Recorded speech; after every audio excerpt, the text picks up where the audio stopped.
Welcome to the Movie Spoiler Club, the channel where you can watch movie, television, and streaming series within minutes. Today we're going to spoil the movie Deep Blue Sea, 1999. This movie story plot is about, on an island research facility, Dr. Susan McAllister, Saffron Burrows, is harvesting the brain tissue of DNA-altered sharks as a possible cure for Alzheimer's disease. When the facility's backers send an executive, Samuel L. Jackson, to investigate the experiments, a routine procedure goes awry and a shark starts attacking the researchers. Now, with sharks outnumbering their human captors, McAllister and her team must figure out a way to stop them from escaping to the ocean and breeding. The movie begins with a shot of a lonely boat in the sea. As the camera closes in, we see two young couples enjoying themselves with a couple of beers and some music. Their charming night gets disturbed when they feel an impact by something on their boat. As they wonder what it is, a massive shark suddenly jumps up, tearing the boat apart. This causes both couples to get thrown out of the boat into the water. As the shark starts to come back at the boat, we see a couple trying to get back on board with the shark chasing them. But just before the shark reaches them, two harpoons come from behind to tuck and restrict the shark, saving the couple's lives. As Carter, their savior, looking at them, the movie cuts into the urban New York City. Dr. Susan McAllister comes to meet Aquaticus Financials to respond to the news concerning the shark attack on the boat. It's revealed that the shark was one of the test sharks that Dr. McAllister and crew were doing research on. The corporate executive and financial sponsor Russell Franklin refuses to take the research further due to the boat incident, because it will affect the soon opening market. But Susan explains how useful their research is to find a cure for Alzheimer patients, and how close their research is to achieve results. She requests to give her 48 hours to give him test results, promising it will cause a boost in prices in the market. Franklin decides to come with her to the facility and take a look himself when the final tests are being done. On the way to the facility in a seaplane, Susan asks Franklin about an adventure he did in Alps. It's revealed that Franklin had saved a bunch of people from an accident there among snow in Alps, and it's been on all over the news. However, as they approach and see the facility from above, Franklin realizes that the facility is very much secured. He refers to it as Alcatraz floats. Susan appoints Janice, a marine biologist, and her crew to assist Franklin and give him a tour of the facility. As it starts, Franklin sees and gets shaken when he sees a giant shark chasing Carter in the water inside the facility. But Carter skillfully dodges the shark and takes a vehicle number plate out of its teeth, the same shark that got away and attacked the boat. Franklin is relieved as he realizes that Carter deliberately got into the water to deal with the shark. When Carter gets on the surface, Janice introduces him to Franklin. Franklin praises Carter for the incredible stunt, but Carter doesn't give him a friendly response. Janice explains this as the word has traveled fast on why Franklin has come. When Janice shows Franklin the 3 test sharks, Franklin realizes that the 12-footer one he saw before is a little guy compared to the test sharks. After that, Janice shows a man who's pissing to the wind, as she introduces him to Franklin as Dr. Jim Whitlock, and refers to him as the most brilliant man ever. In the underwater labs, Franklin meets Carter again. There they know that both of them have criminal records under their names. Franklin's tour cuts and takes us into the facility's kitchen,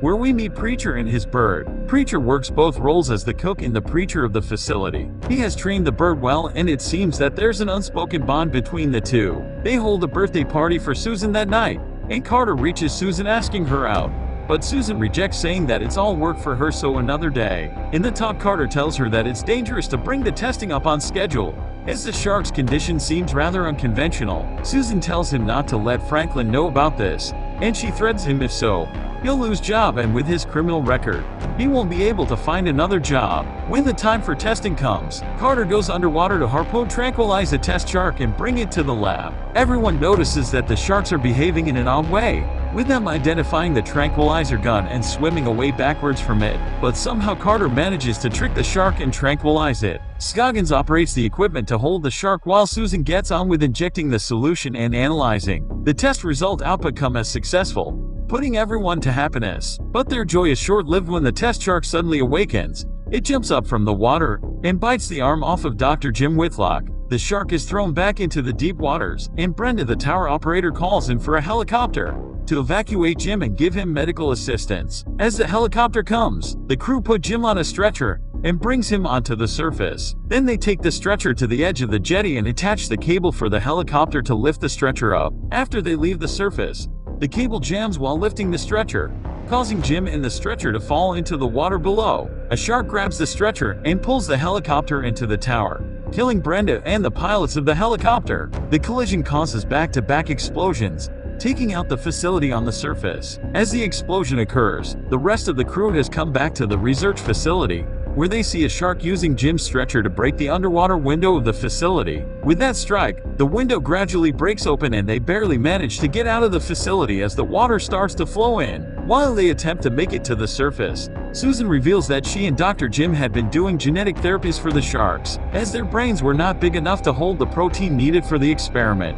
It's a Harvard Compact violation, and Susan explains that as a side effect of that, the sharks have gotten smarter. Meanwhile, in the kitchen, Preacher and his bird get chased and attacked by another free test shark. While chasing him, the bird gets caught in the shark's mouth. Preacher gets inside in an oven for safety, but the shark turns on its switch. Just before the shark strikes and gets in the oven, Preacher manages to slip out and light the turned-on oven, killing the shark. Carter, Franklin, Janice, Scoggins, and Susan manage to make it to the sub-level, only to find that the submarine has become junk and useless. Scoggins proposes to use the basic emergency ladder all the way up to the surface, but Susan disagrees as it holds a risk of the whole facility getting down. As they argue, Franklin comes and tells them that they shouldn't be fighting, taking the example of his adventure in the Alps. But just as he finishes, a giant test shark jumps out of the submarine pool, grabs Franklin and drags him into the water, devouring him. Terrified by the sudden death of Franklin, the crew takes the maintenance ladder to climb it up,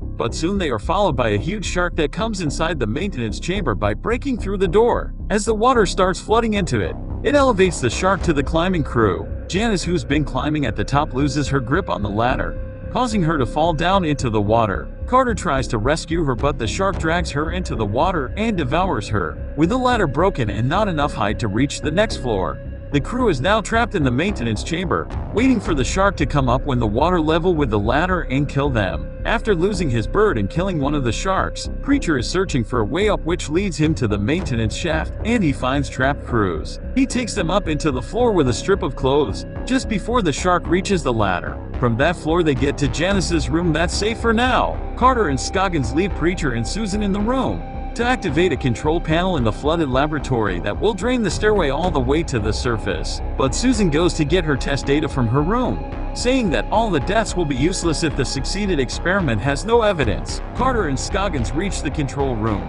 but they get attacked by a shark before they could complete the process. The raging shark comes in, biting and ripping Scoggins apart, and it also busts the controls, leaving all the crew the only choice of swimming up to the surface. Carter manages to open a door and get out, and he confronts Preacher in the shaft, who had come there to ditch a video he taped himself in case he won't make it out alive. As Preacher tells him that Susan went to take the test data, the two go there to rescue her from a possible shark attack since that room is vulnerable. Susan gets to her room and takes the documents from her locker. At first, she was scared by a shark model, but just as she's relieved from that, a real shark starts swimming at her. Susan gets onto a table as her documents get destroyed by the shark, where she sees an electric wire just above her. As the shark comes to attack her again, Susan breaks out the wire and throws it into the shark's mouth, effectively killing it. Two test sharks are dead now, only giant one left for them to deal with. Carter and Preacher meet Susan as she walks out from the room, and the three get to a storeroom that has an airlock which they can escape out to the surface. They take a fire extinguisher with them to distract the shark.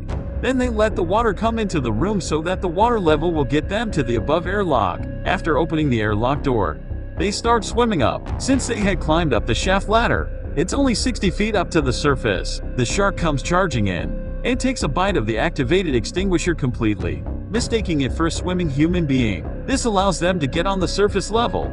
But soon the shark comes back and grabs Preacher from his legs and drags him across the water. While being dragged, Preacher takes out his crucifix and stabs the shark over and over, finally hitting it in the eye. Preacher gets released from the shark's mouth and manages to get out of the water with the help of Carter. As they're waiting for help from a rescue team, Carter realizes that the sharks have deliberately made them flood the facility so that they could get away to the ocean through the weaker meshes on the surface level. When they see the shark fin again, Carter and Susan develop a plan to kill the shark by shooting a wired harpoon spear to the shark, and then blow it with a battery they found in the tower. But the shark senses something wrong and doesn't come close enough for Carter to shoot the wired spear. Realizing this, Susan cuts herself and jumps into the water to distract the shark. But before she comes back onto safety, the shark grabs and devours her. Carter, who had already jumped into the water to save Susan, manages to dodge the incoming shark and grab its fin. As the shark surfaces, Carter sees that Preacher has made his way to the battery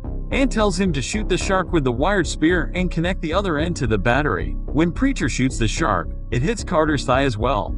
But Carter orders him to connect the battery because they can't let the tested shark out to the open water. As the electric current goes through the wire and kills the shark, Carter swims up to the water surface, revealing that he had managed to free himself from the spear in time. The two then see a replacement worker's boat coming towards them. Movie trivia. Do you know that the license plate pulled from the shark's teeth is the same one found in the tiger shark in the movie Jaws 1975? This movie gets the movie rating of 5.9 from IMDb, Tomatometer rating of 59, and audience score of 39 from Rotten Tomatoes. Thank you for watching, and be sure to hit like, subscribe, share your thoughts in the comment section, and hit the notification bell for the new movie spoiler video every week.